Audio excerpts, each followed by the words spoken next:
Oi, gente, aqui é a Desse, esse aqui é o Louca dos Livros e hoje eu vou mostrar pra vocês tudo que eu li no mês de agosto na Maratona Louca do Terror. Gente, esse mês eu li 7 livros. Claro que eu tô contando aqui um mangá e uma HQ. Então, 5 livros e 2 graphic novels, que é um pouco mais rápido de ler. Mas mesmo se fosse só 5 livros, eu já estaria muito feliz. Esse foi um dos melhores meses do meu ano. O melhor mês em quantidade, na verdade, foi janeiro. Mas ele foi basicamente de HQs infantis. Então, se for parar para pensar em quantidade de páginas e leituras maiores, esse foi definitivamente o melhor mês do meu ano todinho. Então, eu tô muito feliz por isso e também porque ele foi dentro da Maratona Louca do Terror. Então, eu consegui cumprir uma maratona quase completa. A minha TBR só faltou um livro. Fazia, acho que anos que isso não acontecia. Meses, muito no mínimo, mas acho que mais de ano. E talvez anos. E eu tô muito feliz da maratona ter dado certo, de eu ter voltado no ritmo de leitura, de eu ter aproveitado as minhas férias pra isso. E vamos ver se eu consigo manter um ritmo, não 7 livros é muito, mas um ritmo melhor de leituras, retomar a minha vida antiga, que tanto sinto saudade. Mas vamos lá, porque senão esse vídeo vai ficar enorme. Então eu não vou me aprofundar muito em todos os livros, alguns deles eu pretendo fazer resenhas específicas, então vocês me contem aqui embaixo quais desses livros vocês gostariam de ver um vídeo só sobre ele, tá bom? Começando pelo Burberry DLX, porque eu sempre comecei com ele, quando a gente tem aqui os vídeos de leituras do mês.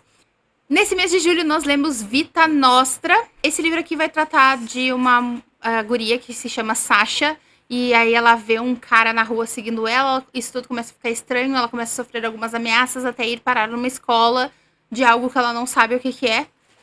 Sofrendo ameaças que ela não sabe por quê e fazendo coisas que ela não quer fazer sem motivo algum. Essa é a melhor sinopse que eu pude dar pra vocês, sem spoilers. Até porque, mesmo enquanto a gente lê esse livro, a gente continua sem spoilers. Porque aqui a gente não entende absolutamente nada do que tá acontecendo até o final. Esse livro pra mim foi horrível e eu pretendo fazer um vídeo dele. Porque só em um vídeo único desse livro eu vou conseguir destilar todo o ódio que eu preciso extravasar em algum lugar. Então eu tenho muita coisa pra falar aqui, muita coisa pra gritar. Eu sei que vocês gostam dos meus vídeos, por exemplo, de piores livros do ano, porque eu xingo, eu grito, eu faço e aconteço. E eu acho que esse livro é isso que vai acontecer, tá? Eu tenho muita coisa pra falar dele. Me contem aqui embaixo se vocês querem esse vídeo. E a única coisa que eu posso dizer pra vocês é que eu dei 1,5 estrelas. E eu conto pra vocês por que eu fiz isso num vídeo de leituras, num vídeo de resenha dele, logo. A leitura oficial da Maratona Louca do Terror era Silêncio dos Inocentes, do Thomas Harris, que foi o segundo livro da série do Hannibal, né?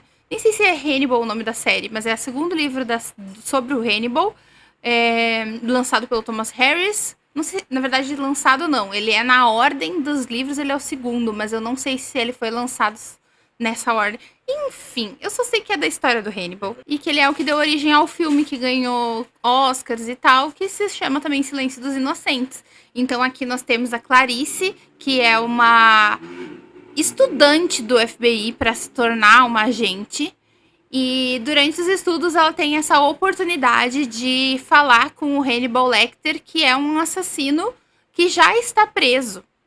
Já está num hospital psiquiátrico de segurança máxima, e ele não fala com ninguém. Quando fala, ele faz gracejos, ele faz brincadeiras psicológicas, e ele vai tentar fazer isso com a Clarice também, mas ao mesmo tempo ela vai tentar buscar respostas para um assassino que tá à solta hoje. Essa é a sinopse. Eu gostei bastante desse livro.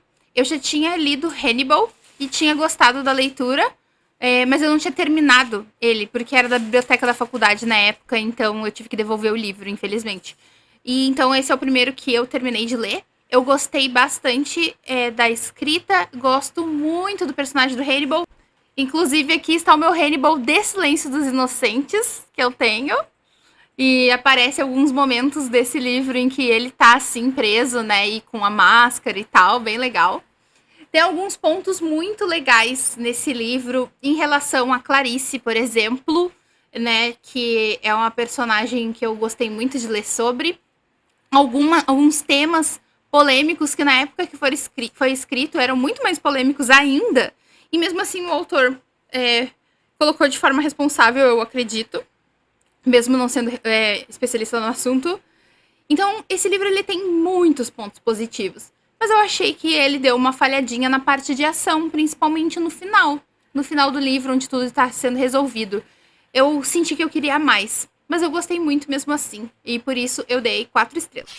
Agora, na ordem que eu li os livros, na verdade, o primeiro que eu terminei foi A Sala de Aula que Derreteu, o mangá do mangaka Junji Ito, que é super conhecido e renomado dos mangás de terror japonês do mundo e japonês, né? Ele é japonês, mas ele é conhecido mundialmente. É o primeiro livro que eu leio do Junji Ito, apesar de eu querer ler todos, e eu acho que sempre achei que ia ser meu estilo. E eu confirmei isso com A Sala de Aula que Derreteu. Aqui a gente tem mais de uma história, se não me engano são 4 ou 5 histórias, deixa eu ver. Tem mais de 5. E todas elas nós temos esses 2 irmãos da capa, tá? Essa daqui que é a endiabrada dos 2 e esse daqui que fica indo nos lugares pedindo desculpas. E a gente não entende do que ele pede tanta desculpa, por que ele tá o tempo todo pedindo desculpa. E aqui nesse mangá, a gente tem, então, um ressignificado para certas atitudes, como desculpas ou elogios, tudo isso vira terror. Eu já tinha visto uma resenha de Junji Ito, em que o cara falava que o Junji Ito ele pega coisas muito simples e comuns para nós e transforma isso em terror. Como, por exemplo, no Uzumaki, eu acho, que é uma espiral, que é o terror do livro. Eu não tenho certeza se é esse o título. Aqui nós temos o terror de pedir desculpas e fazer elogios. Isso é muito doido e muito bom. Isso me lembra quando a gente assiste algumas séries antológicas de terror, em que algo absurdo é transformado em terror. Pelo visto, Junji Ito faz isso muito bem. E aí aqui, então, a gente tem todas essas histórias de por onde esses irmãos passam, esses terrores vão acontecendo. E eu gostei muito desse livro. E eu dei 5 estrelas e estou muito empolgada para ler mais do Junji Ito. Depois eu li Revival, do Stephen King, que foi uma leitura bem doida. Ela foi a minha maior leitura do mês. Eu gostei muito de Revival, só que eu não sabia nada da sinopse. E aí eu vi esse raio na capa e eu tive uma expectativa. Lendo esse livro, eu vi que a minha expectativa não era real e eu tive que reajustar as minhas expectativas, mas foi muito fácil, porque esse aqui é um dos livros do King mais dinâmicos, não é daqueles que ele enrola muito. Nós temos um menino que conhece o novo padre da cidade, a sua mulher, o seu bebezinho. Eles parecem ser uma família perfeita. E esse menino, então, com seus irmãos, com a sua família, vão frequentar essa igreja com esse padre. Padre, pastor, né? Não sei como é que eles falam lá. E esse pastor, ele ensina muito para esses meninos, né? Não só o nosso protagonista, como para os seus irmãos. E ele é um cara fissurado em eletricidade. Ele gosta de eletricidade, ele sabe tudo sobre raios, sobre a energia, enfim. E ele faz algumas coisas elétricas no tempo livre dele. Só que vai acontecer uma coisa triste nessa cidade. Com isso, alguém vai dar um discurso meio infeliz para essas pessoas. E isso vai marcar a infância do nosso protagonista, que nos dias atuais não está muito bem, está precisando de ajuda. E ele vai reencontrar, então, personagens do passado dele e que estão também muito diferentes do que ele lembra, assim como ele. E também estão fazendo coisas que ele não imaginava.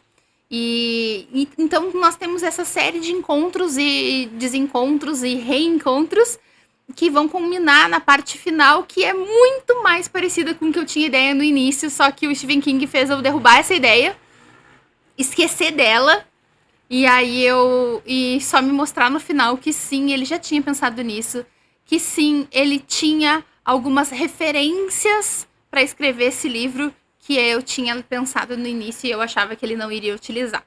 Não posso falar muito sem dar spoilers, mas esse livro aqui então foi 4,5 estrelas para mim. Depois eu li Porco de Raça, do Bruno Ribeiro, vencedor do prêmio Machado da Dark Side Books. E aqui a gente tem um personagem que é um professor negro, de família simples, mas que foi dando tudo de si para conseguir as coisas, conseguir status, conseguir dinheiro e conseguir se misturar à sociedade, apesar de ser uma família de pretos que normalmente passam por muito racismo, obviamente. Nesse mundo atual, então, o nosso protagonista acaba imerso em uma distopia muito doida que envolve lutas clandestinas e televisionadas. Eu não sei como falar muito desse livro, que é bem curtinho, sem dar, deixando bastante surpresa para vocês. Mas o que eu posso falar é que o Bruno tem um jeito pesado de escrever. Algumas cenas são bastante explícitas, gráficas, de enrolar o estômago dos mais fortes. E algumas que eu achei ok de ler, eu sei que muitos de vocês não vão estar ok de ler, então tenham isso em mente antes de começar. Tem cenas gráficas, muitos gatilhos, palavrão, abuso sexual, abuso físico, psicológico, violência extrema e gráfica, entre muitos outros gatilhos. Mas basicamente, entre alucinações e verdades, nós temos uma história que marca um universo em que o racismo está explícito, apesar de ser velado. Então, através dessas histórias de luta entre os guerreiros ali mesmo, sabe? Ele vai mostrando como que esse racismo ele entra na estrutura da sociedade e vai fazer com que essas pessoas sofram ainda mais, mesmo que quando elas estão sendo aclamadas como heróis. É muito doido de explicar. Mas ele bota diversas pulguinhas atrás das nossas orelhas, em situações que aparentemente era pra estar tudo bem e não tá. Como, por exemplo, o irmão preto dele que virou um político renomado. E que tu poderia pensar que tudo bem, que bom que essa pessoa chegou no máximo que ela poderia chegar. Só que daí a gente vê a visão do irmão dele que acha que ele nega todas as raízes dele. Algumas pontuações que fazem paralelo com a ditadura.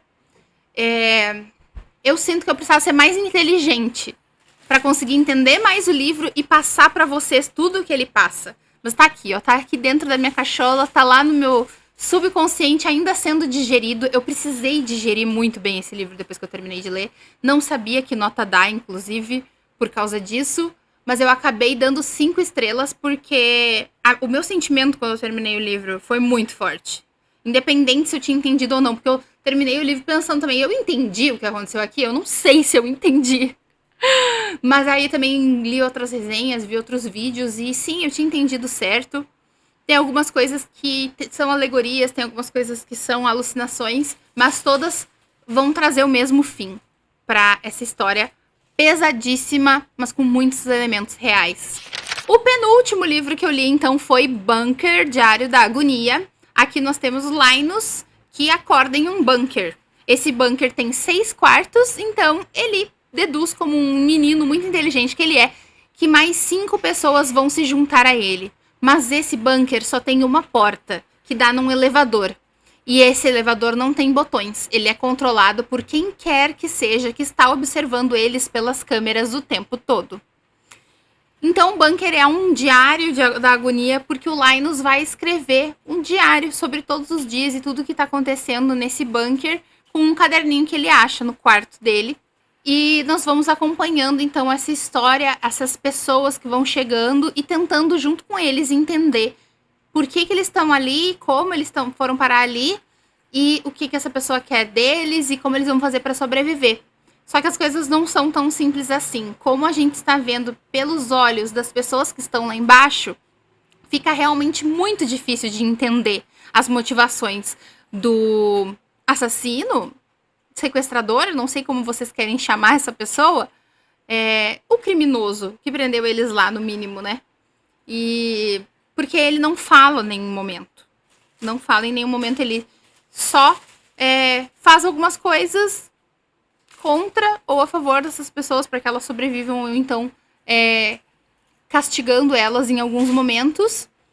E é isso. A gente vai ficando numa agonia mesmo, de não ter respostas, de não ter saída. E o final desse livro é bem complicado, porque ele é incompleto, digamos. Pelo menos para quem gosta que tudo tenha resposta e objetivo e etc. Eu não achei que esse livro fosse ser corajoso nesse nível de fazer o que ele fez aqui no final. Quando eu terminei de ler, eu fiquei com raiva, porque eu tava esperando umas respostas que não existiram. Mas ao mesmo tempo, quando eu vi a coragem desse final, eu acabei gostando. Eu gosto de finais assim, originais. Então eu acabei dando 4 estrelas pro livro, porque não foi pelo final. O final, como eu disse, eu acabei gostando, mas porque durante o livro eu esperava mais. Eu esperava mais situações e menos de marasmo, assim, das pessoas no dia a dia, sabe? Por último, eu li Lock and Key Volume 1, Bem-vindo a Lovecraft. Eu ia ler As Musas pela minha TBR, era o último livro que faltava, mas já era dia 30 de agosto, então não adiantava eu começar As Musas, que eu sabia que eu não ia terminar, e eu sabia que se eu lesse uma HQ eu teria um número a mais de livros no mês, então por isso que eu peguei Lock and Key. Esse livro eu já vi... Essa série de HQs deu origem à série Lock and Key da Netflix, que tem 3 temporadas e tá encerrada, mas eu só vi a primeira. E eu vi quando lançou, então eu já sabia a história, mas claro que temos algumas diferenças por ser HQ. Como, por exemplo, para quem já viu a série, na série ela mostra durante a temporada várias chaves. Aqui nós só temos 3 chaves e só uma delas que aparece com muito detalhe, uma outra que também é importante, mas são poucas chaves que são mostradas. Mas a história tá bem parecida. Aqui nós temos uma família que perdeu o pai assassinado. Esse pai foi assassinado por um moleque. E esse moleque queria algo que esse pai tinha.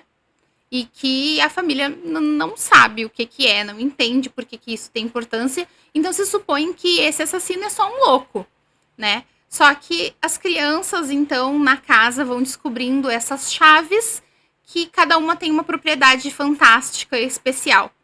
E, ao mesmo tempo, também nós descobrimos a motivação desse assassino. E que vai mover essa história. A HQ é muito boa, eu gosto muito dos desenhos e da história. E, meu Deus, né, Joe Hill é um dos meus autores favoritos. Então eu não tinha dúvidas que eu fosse gostar de Lock and Key, ainda mais que eu gostei da série. Então, uma HQzinha fininha dessas terminou com chave de ouro o meu mês do terror com 5 estrelas. Meu Deus, como eu falo. Bom, gente, é isso então. Eu espero que vocês tenham gostado desse vídeo. Me contem aqui nos comentários quais desses livros vocês querem saber mais sobre. Me sigam na Twitch, porque lá eu leio esses livros ao vivo com vocês e a gente conversa entre uma leitura e a outra sobre diversos assuntos. Curtam o vídeo se gostaram, se inscrevam no canal se é a primeira vez de vocês aqui, me sigam nas redes sociais, Instagram, TikTok, Twitter, e eu espero vocês no próximo vídeo ou na próxima live. Beijo, tchau! Como é que eu vou dizer? Ele continua... Mesmo enquanto... Em agosto a gente leu Vita... Agosto não, agosto eu tô agora. Eu falei agosto ou julho antes? Puta que pariu. Eu errei, eu acho que eu falei agosto. E era julho. Eu vou ter que pôr um texto em cima. Não vou refazer. Esse foi definitivamente... Quase que eu derrubei tudo.